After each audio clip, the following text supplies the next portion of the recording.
वो हमारे बस में है, बशर्ते कि आप बस में करने की चेष्टा करिए, बस में करने का प्रयत्न करिए। वो प्रयत्न क्या है? आप तो आत्मचिंतन करें। जब आत्मचिंतन करके आप कौन हो जब पहचान जाओगे ना, तो समझो कि आज भगवान आपको अपना लेते हैं। और जब हमारा कन्हैया अपना देता है तो कभी भी साथ नहीं छोड़ता, कभी भी साथ नहीं छोड़ता है, सदा सर्वदा अपने साथ ही रखता है।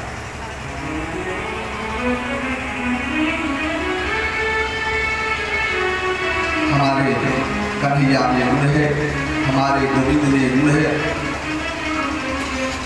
यह कहीं भी जो है अपने भक्तों के लिए ही रहता है।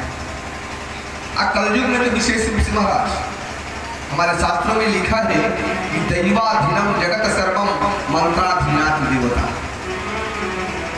दैवाधीनम जगत सर्वम मंत्राधीनात् देवता। महाराज यह पूरा संसार जगत जो है वह देवताओं के अधीन है।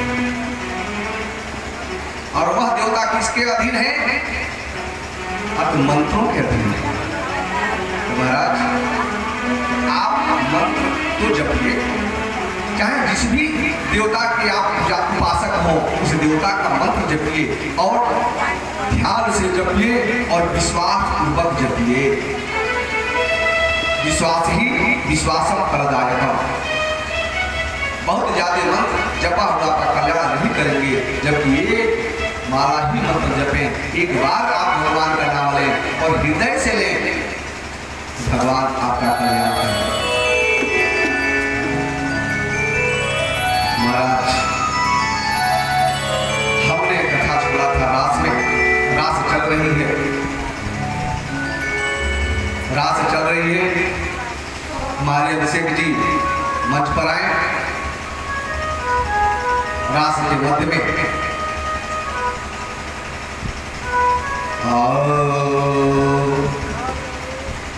राधा नाच्यो,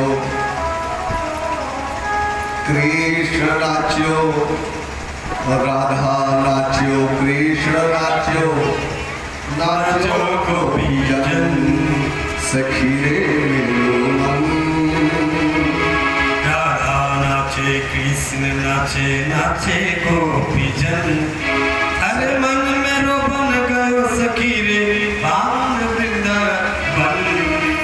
रास रचो है, रास रचो है, रास रचो है, कान्हा रास रचो है, रास रचो है, रास रचो है, रास रचो है, जमुना किनारे रास रचो है, रास रचो है, रास रचो है, जमुना किनारे कान्हा रास रचो है, रास रचो है, रास रचो है, जमुना किनारे रास रचो।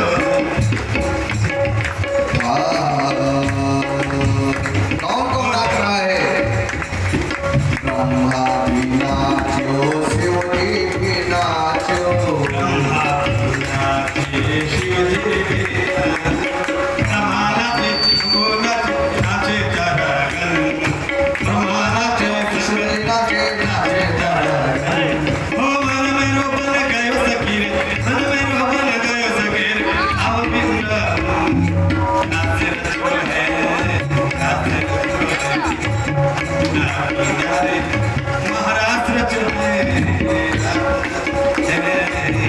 रचो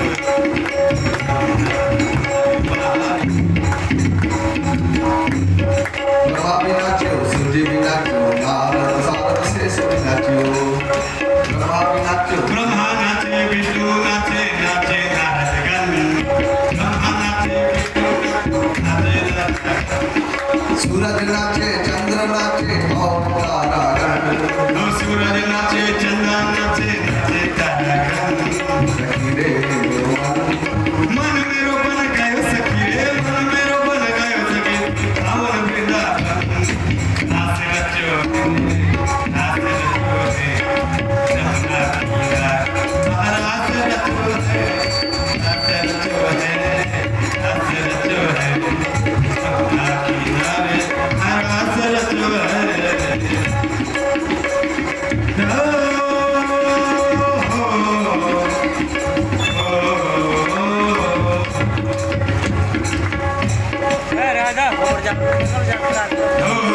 गंगा नाचे जमुना नाचे नाचे सर्वजन गंगा नाचे जमुना नाचे नाचे सर्वजन गंगा नाचे गंगा नाचे गंगा नाचे जमुना नाचे नाचे सर्वजन मन में रोबन गए सखी मन में रोबन गए सखी पावन वृंदावन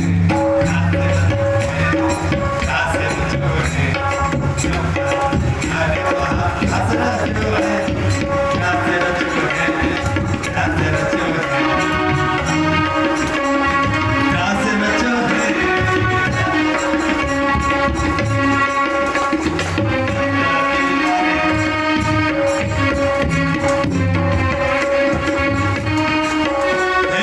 मैया जसोदा तेरा कन्हैया चुपके से मेरे हमें भैया मुझे करता है मेरा राम जी के कृपा से मैं बची राम जी के कृपा से मैं बची राम जी की कृपा से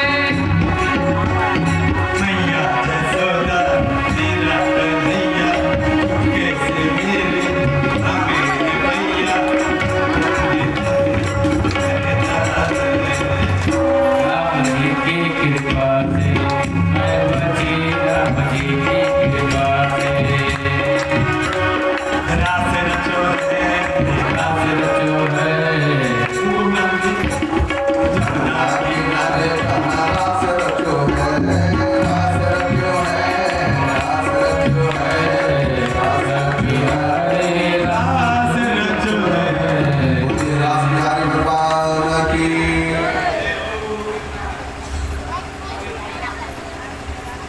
महाराज रास माने होता है एक दूसरे में समाहित होना, यानी नर नारायण में एकाकार हो जाए, तदात्म हो जाए, नर नारायण में जाकर मिल जाए, रसो वही सहरास।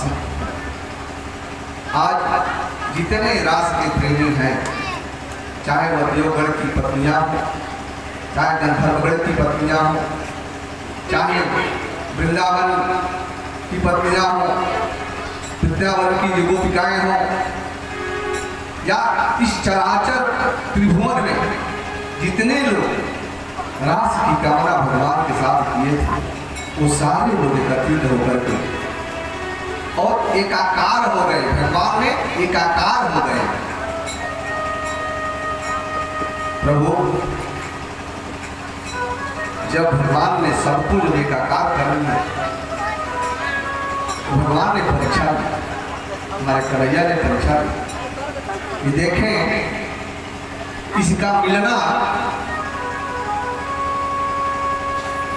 हमारे चिन्मय में समाहित होना है या इनके मन में कहीं कुछ लेस मात्र भी कहीं दोष है। सो उन्होंने महारास में ही अपने आप को अंतर ध्यान कर लिया। रास चल रही है और मन में ही धीरे से उन्होंने अपने आप को अंतर ध्यान कर लिया। अब क्या है, जब अंतर ध्यान हुए गोपिकाओं में अभी कमी थी, क्योंकि गोपिकाएं उस समय तक भी अपने आप को गोपिका और कन्हैया को प्रारब्ध समझती थी, यानी दो द्वैत था उनके अंदर द्वैत था, मैं प्रेमिका और कन्हैया प्रेमी। यह द्वैत भावना हुई। इस द्वैत को खत्म करने के लिए कन्हैया अंतर्ध्यान हो गए। जब कन्हैया अंतर्ध्यान हो गए ना, तो सबसे पहले राधा की बड़ी घबरा गई। राधा के साथ उनकी सारी सहेलियां घबरा गई और सारे जितने देवतागण की पत्नियां आई थी सब लोग घबरा गए। गए तो कहाँ गए, अब उन्होंने हर वृक्षों से पूछना शुरू कर दिया। अरे भगवान में पूछने वाली चीज है क्या? भगवान कहाँ गए? जिसको आपने एकाकार कर दिया, आप भगवान के हृदय में समा गए, भगवान आपके हृदय में समा गए। यही तो परीक्षा थी भगवान की। भगवान कहाँ नहीं है, लेकिन भगवान को वह राधा जो है वह इस वृक्षों से पूछती है कि राधा ढूंढ रही किसी ने मेरा श्याम देखा, राधा ढूंढ रही, किसी ने मेरा श्याम देखा, किसी ने मेरा श्याम देखा, किसी ने मेरा राधा ढूंढ रही, किसी ने मेरा श्याम देखा,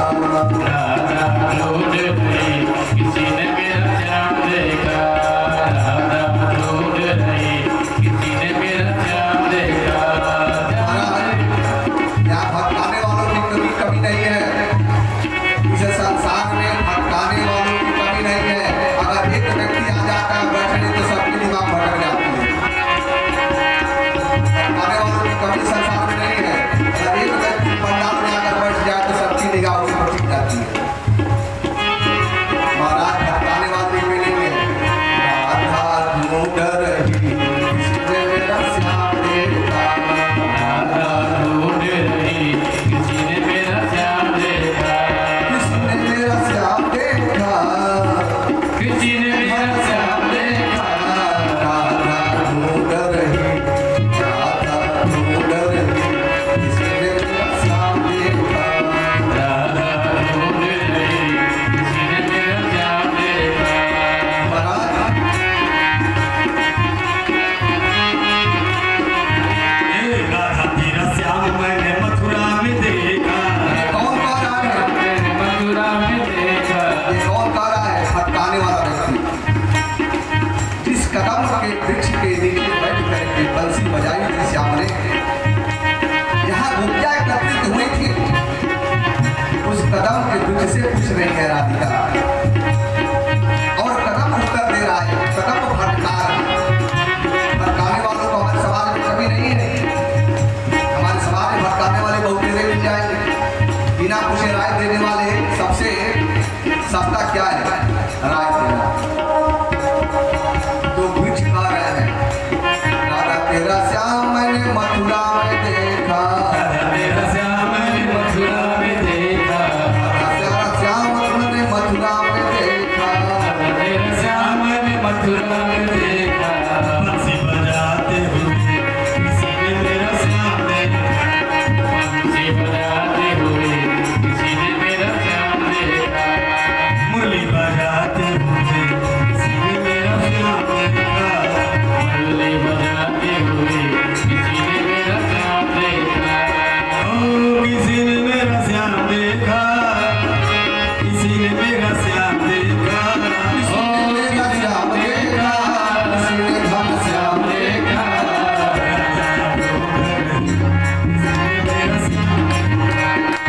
राधा ढूंढ रही, किसी ने मेरा श्याम देखा। ओ राधा तेरा श्याम मैंने गोकुल में देखा, या कौन गा रहा है? एक वृक्ष तो भटका दिया, अब ये लताओं से पूछने लगी, जो लताओं आप पहली देखी ना, उससे पूछने लगी।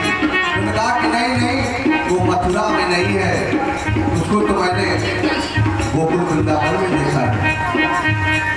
राधा तेरा श्याम मैंने गोकुल में देखा, राधा तेरा श्याम मैंने गोकुल में देखा, गोकुल में देखा, गोकुल में देखा, गोकुल में देखा, गोकुल में देखा। गैया चराते हुए किसी ने मेरा श्याम देखा, गैया चराते हुए किसी ने मेरा श्याम देखा, गैया चराते हुए किसी ने मेरा श्याम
गोपिकाओं के प्रति कि देखें कि इनके मन में क्या है, एकाकार हो चुकी है या अभी भी बाकी है।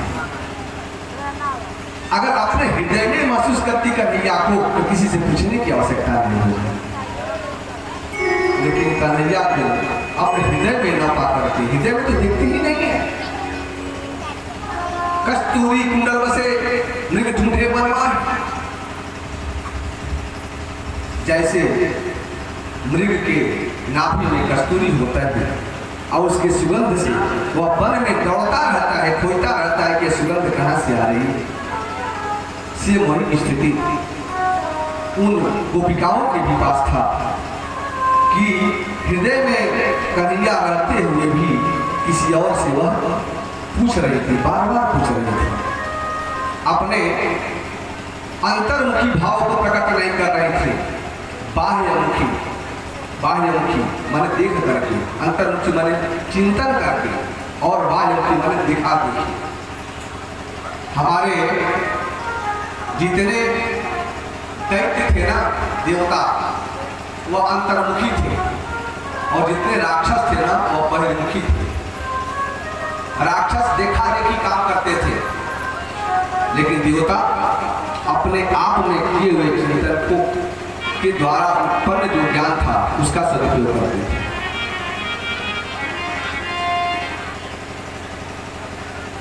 आज तक कोई भक्त नहीं हुआ भगवान विष्णु का जो दैत्य है। पद्म पुराण में कथा है कि निमि और जिह्वासुर भगवान विष्णु के इतने प्रबल भक्त थे कि अपने भक्ति से वह भगवान विष्णु को पुत्र के रूप में प्राप्त हो चुके थे। भगवान विष्णु पुत्र के रूप में प्राप्त कर लिए थे निमि और जिह्वासुर नामक दैत्य को। पद्म पुराण यह माता जी मां पार्वती जी के पूछने पर भगवान शिव कह रहे हैं, जहां अमृत कथा का मंचन होता है वहां की बात है कि पार्वती जी, यह शिव पार्वती खंड में है, पद्म पुराण के उत्तरखंड शिव पार्वती संवाद में है। कहते हैं कि वह दोनों निमि और जिह्वासुर नामक दैत्य भगवान विष्णु के पुत्र रूप में हो गए। आज जब पुत्र रूप में हो गए तो अबद्ध हो गए, अब तो कोई मार ही नहीं सकता। सो प्रभुता प्रभुता पाही मदनाही, जब अपने आप को प्रभुता वाले समझ गए तो ये लगे देवताओं पर अत्याचार कर दिया। अब देवता लोग त्रस्त हो गए, देवता लोग त्रस्त हो गए, ब्रह्मलोक हो गए। ब्रह्मा जी भी से अपना निवेदन किए, ब्रह्मा जी ने कहे कि इसका उपाय हमारे पास भी नहीं है, चलिए भगवान भोलेनाथ के पास चलते हैं। भगवान भोलेनाथ के पास गए, सारे देवता, उनके भी पास इसका उत्तर नहीं था। सो उन्होंने कहा क्या जिसके पुत्र है उसी के पास चला जाए। भगवान श्रीमन नारायण के पास गए, सभी देवता आकर के स्तुति किए, और स्तुति करने के बाद वहाँ कहे हैं देवता हम आपकी बात समझ गए, आप जाओ। और भगवान शिव को कहे हैं शिव जी आप थोड़ा रुक जाना, देवता लोग चले जाए, आपसे रुक जाना, कुछ विमर्श करना है। क्या विमर्श करना है? भगवान शिव रुक गए, देवता लोग चले गए। भगवान शिव जब रुक गए तो उन्होंने कहा कि काम करिए भगवान शिव, आप जो है पुराणों को विभाजन करिए, आप पुराणों को विभाजन करिए, और पुराणों का विभाजन करते हुए राजस, तामस और सात्विक 3 प्रकार का आप विभाजन करिए। 6 पुराण सात्विक, 6 राजस और 6 तामस। महाराज तामस जो पुराण है उसमें भगवती जगत जगदम्बा को आप सृष्टि का आधार बनाएंगे, और जो राजस पुराण है उसमें आप हमको सृष्टि का आधार बनाएंगे, और राजस तामस और जो सात्विक पुराण है, सात्विक पुराण में आप अपने को ब्रह्म साबित करिए। सृष्टि के आधार मैं ही हूँ, हमसे ही विष्णु प्रकट होते हैं, हमसे ब्रह्मा प्रकट होते हैं। ये सारी सृष्टि हम ही से उत्पन्न होती है। भगवान शिव जी ने कहा कि भगवान यह कभी कभी संभव नहीं हो सकता। क्यों संभव इसलिए नहीं हो सकता कि आज तक मैंने जिसको अपना पिता माना है, अपने मुख से मैं उसको पुत्र कैसे करूं?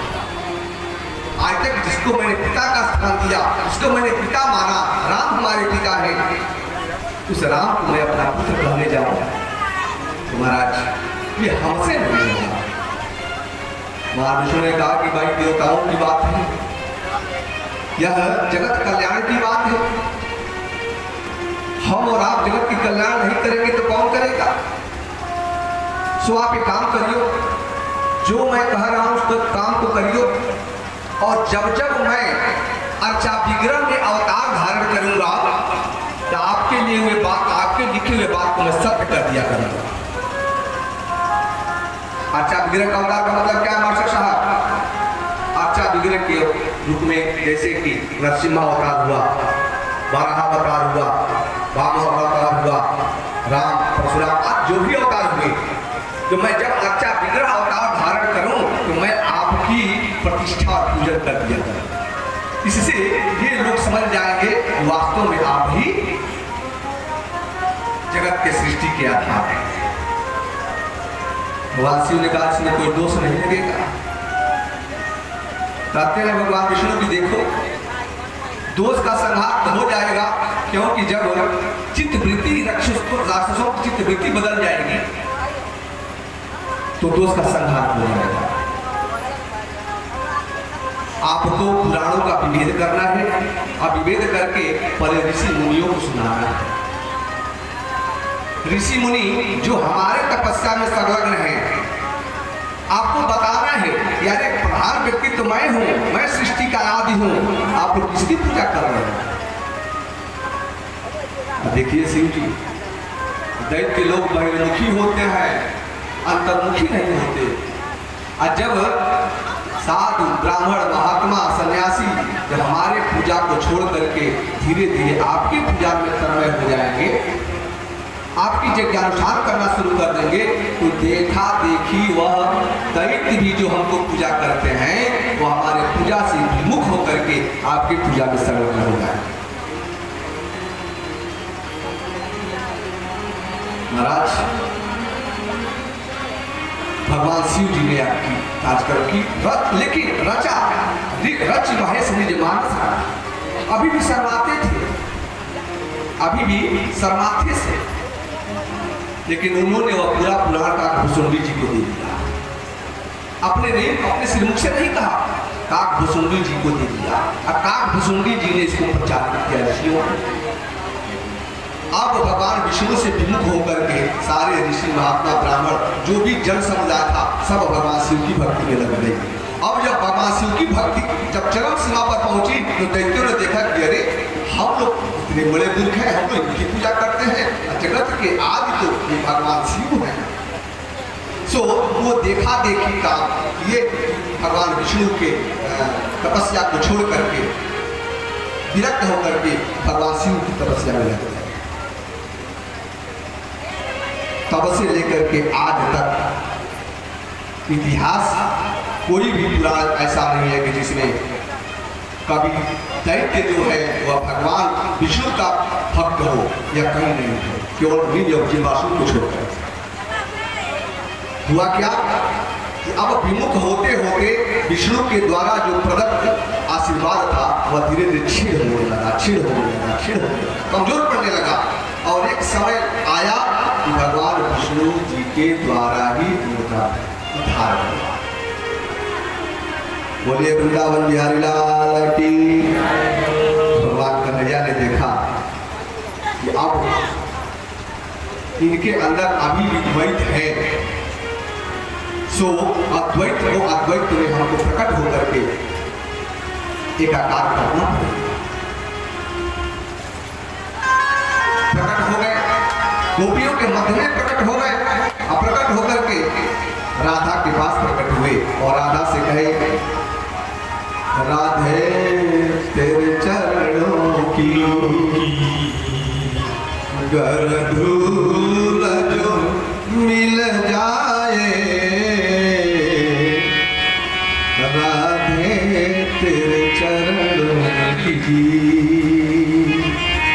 गर धूल जो मिल जाए, सच कहता हूँ मैं।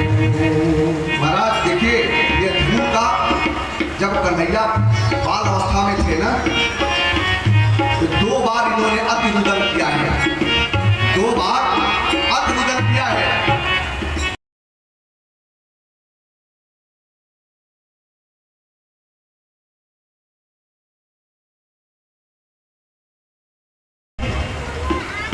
भगवान शिव का भेष बागंबर धारी, सर फोई करते हुए नंग धड़न। अब सारी भगवान शिव के देख करके सारे लोग अपने कपाट को, दरवाजे को बंद करना शुरू कर दिए। अब ऐसे नंग धड़न व्यक्ति को कौन दिखे? वो तो आए थे कन्हैया के दर्शन के लिए, भान भूल गए थे। कन्हैया के दर्शन के निमित्त जो हृदय को विदा था, अपना स्वरूप भूल गए थे, अपने पहले वाले स्वरूप में आ गए थे।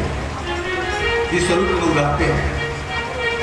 अगर काश अपने स्वरूप को सुधार करके आए होते तो शायद कन्हैया का दर्शन हो जाता, लेकिन कन्हैया तो जानते थे कि भगवान भोलेनाथ हैं।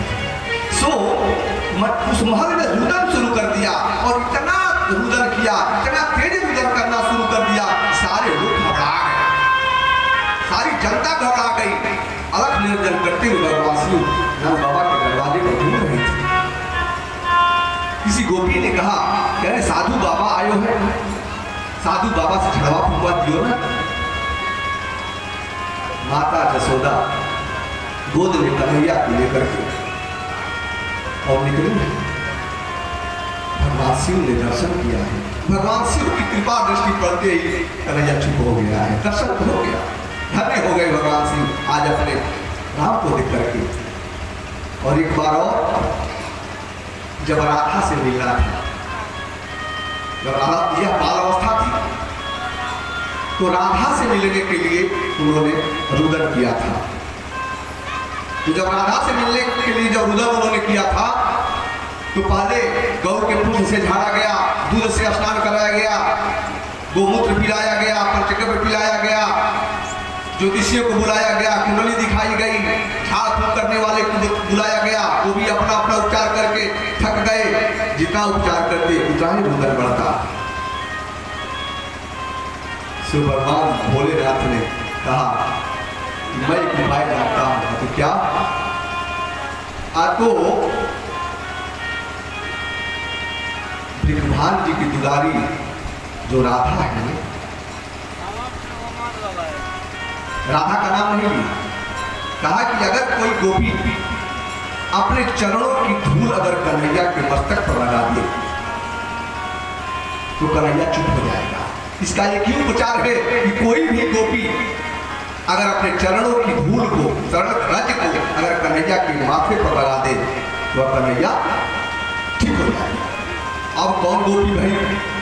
सारी गोपियां स्तब्ध, मैं नहीं अपने चरण की धूली लगाऊं, ये हमारे स्वामी।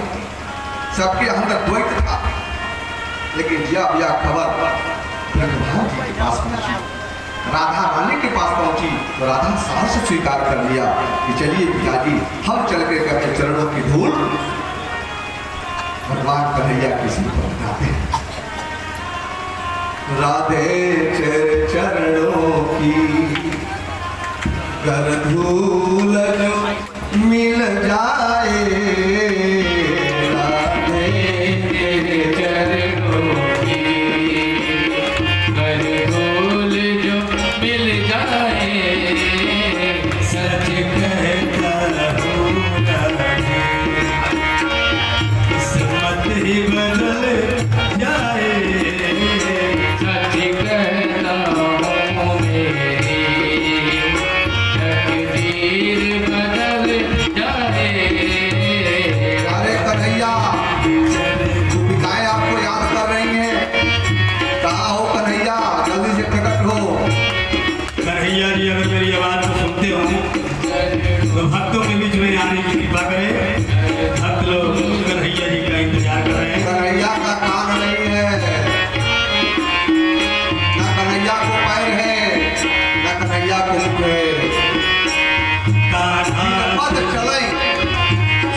हरि बोलिए रास बिहारी भगवान की। जय हो। भाषा साहब अपना मुख हमारी तरफ रख रहे हैं। ये बताएं उस मंडप में क्या है? भगवान का मंडप है, इसमें आप रोज बैठते हैं, 8-8 घंटे बैठते हैं, उसमें क्या है? आज पहली बार मैं उस मंडप में गया था, तो जरा मैं देखूं कि मैंने अधिक देख लिया है या हमारे ही इतना आप देखे हैं। आप बताएं आपने इसमें क्या क्या है?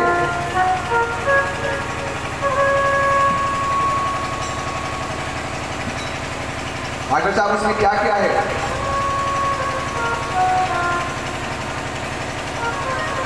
वेदियां हैं, वेदियों पर कलश है, नीचे कलश है, तख्त है, इस पर भागवत जी विराजमान है।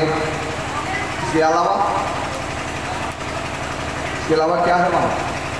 पूजा की थाली है, पूजा करने का लोटा है। इसके अलावा पूजन करने की थाली है, पूजन की सामग्री है। इसके अलावा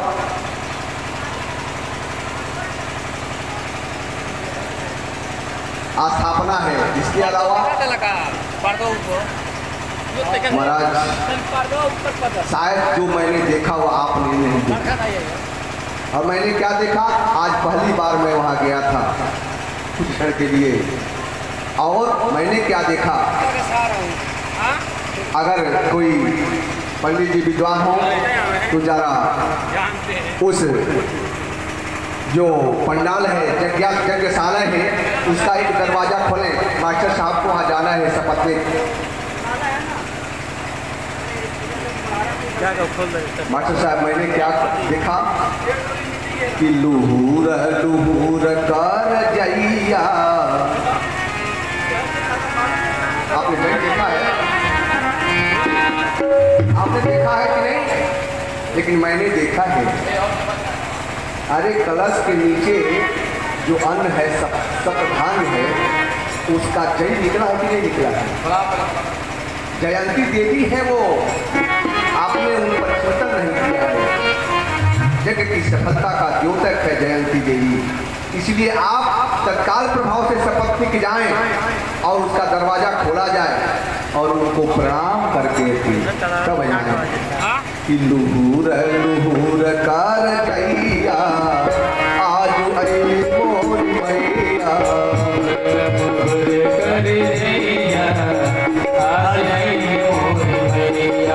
मास्टर साहब मैं मंच से आदेश दे रहा हूँ कि आप सब वास्तव में वहाँ जाएं और वह जो जय जमीन है, जो जय है, उसका दर्शन करके आए। अरे आप सुन रहे हैं नहीं? आप खड़े तो मास्टर साहब से पत्नी के जाएं, यज्ञशाला का दरवाजा खोला जाए और वहाँ द्रव्य रख करके प्रणाम करके आए। दोनों पति पत्नी द्रव्य रख करके प्रणाम करके आए। मैंने ऐसा अद्भुत दर्शन किया है। लूर लूर कर जइया आज वही मोर मैया। आज आई मोर मैया। आई मोर मैया हो, आई मोर मैया। आई मोर मैया हो, आई मोर मैया। आई मोर मैया हो, आई मोर मैया। मोर मैया हो, आई मोर मैया। आई मोर मैया हो, आई मोर मैया। करे जइया आज करे जइया आज आई मोर मैया। लोहर कर जइया आज माता जी कहाँ है? मंदिर हो जाए निवेदन है आप लोग जा करके जयंती देवी का दर्शन करके आए। वह जयंती मैंने जो दर्शन किया है, क्या देखा है?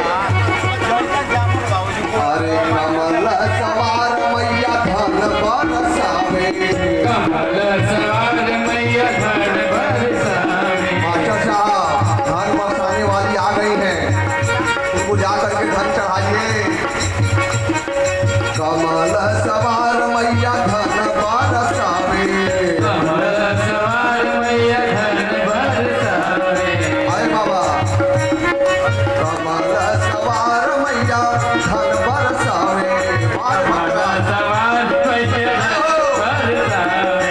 धन बरसावे धन बरसावे धन बरसावे धन बरसावे धन बरसावे और सवार मैया धन बरसावे सवार मैया धन बरसावे क्या मोरे बिगड़ल काम के बनैया आज वही मोरी मैया बिगड़ल काम के बनैया आज आई मोरी मैया बिगड़ल काम के बनैया आज वही मोरी मैया बिगड़ल काम के बनैया आज आई मोरी मैया हरी मोरी मैया हो हरी मोरी मैया आई मोरी मैया हो आई मोरी मैया हरी मोरी मैया हो हरी मोरी मैया आई मोरी मैया हो आई मोरी मैया मास्टर साहब जयंती देवी को कुछ सम्मानित दक्षिणा चढ़ाएंगे क्योंकि आपके घर में आपके दरवाजे पर वह लक्ष्मी आई है और जो सारे बिगड़े हुए काम को बनाती है और तो और हंस पर सवार मैया ज्ञान बरसावे बरसवार मैया धन बरसावे हंस पर सवार मैया ज्ञान बरसावे हंस पर सवार मैया ज्ञान बरसावे ज्ञान बरसावे मैया ज्ञान बरसावे ज्ञान बरसावे मैया ज्ञान बरसावे ज्ञान बरसावे मैया ज्ञान बरसावे बरसावे मैया ज्ञान बरसावे मोरे मोरे मोरे मोरे काम के बनैया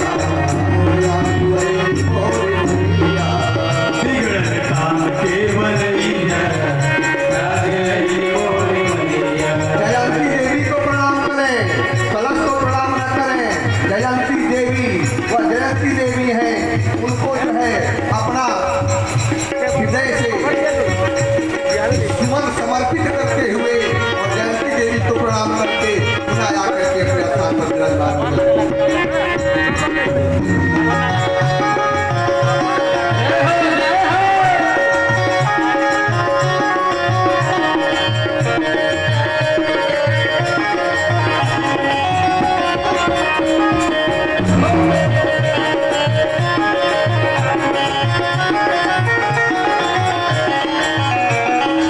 दरवाजा बंद कर दिया जाए यज्ञशाला का दरवाजा बंद कर दिया जाए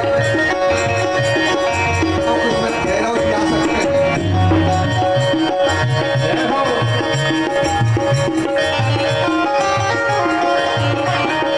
लूर कर जइया आज वैली मोरी मैया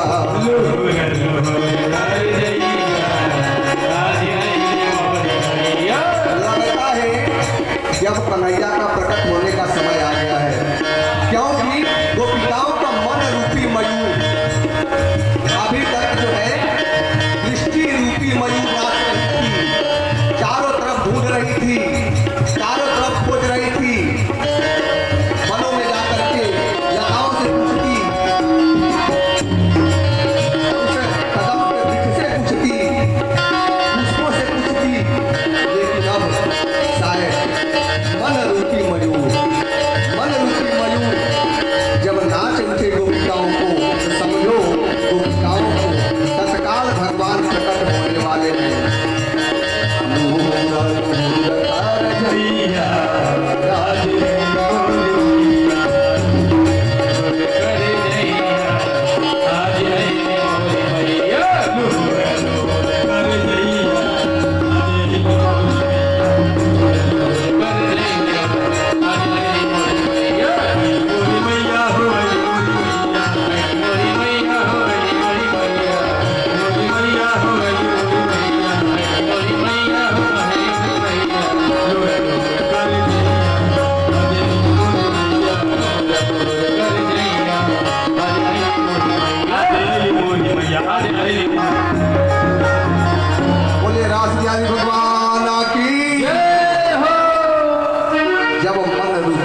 मयूर नाच उठे तो मन के पास ही तो भगवान रहते हैं महाराज। भगवान हमारे हृदय में है, लेकिन हम हृदय में नहीं खोजते भगवान को। मंदिर मंदिर प्रतिकह शोभा, हम भगवान को मंदिर में खोजते हैं, लेकिन भगवान तो हमारे अंदर बैठे हुए हैं महाराज। आइए हमारे कृष्ण कन्हैया जी रास बिहारी जी प्रकट हो गए। अब एकाकार करने के लिए, अद्वैत भावना को जगाने के लिए गोपियों के अंदर, जो इस समय तक द्वैत भावना थी, अपने मन के अंदर बैठे हुए कन्हैया का दर्शन नहीं कर पा रही थी, अब वही गोपिकाएं जब मन रूपी मयूर नाचा है ना, तो मन के पास ही तो कन्हैया है। अब कन्हैया वो कहीं छिप नहीं सकता, अतः कन्हैया प्रकट हो गया है। कई तरीके की एलईडी लाइट्स आपके घर